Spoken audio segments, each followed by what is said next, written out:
Good morning guys! So ito na yung ating kamatis. Ayan, di ba? Ganito pala guys pag mamamatay na siya yung kamatis. Nahihinog na rin yung bunga niya. Ayan. O, di ba? Ang dami niyang bunga. Isang ano lang to. Isang stem lang siya. Or isang ano yan, isang kamatis lang. Isang puno ng kamatis lang yan. Pero ang dami niyang bunga.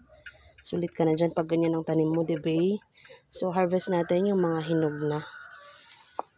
Kasi kakainin to guys ng insekto pag ano. Ayan, we have kamatis.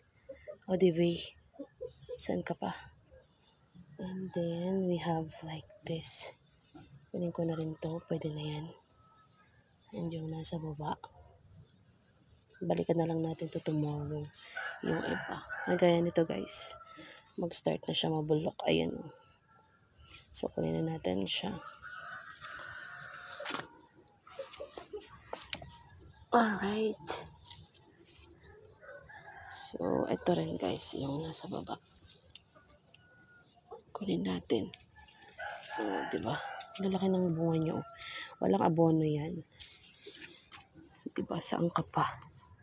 Saan ka pa nakakita ng ganyang kamatis? Fresh from the puon. Ayan. Alright. So, yan muna ang kukunin natin.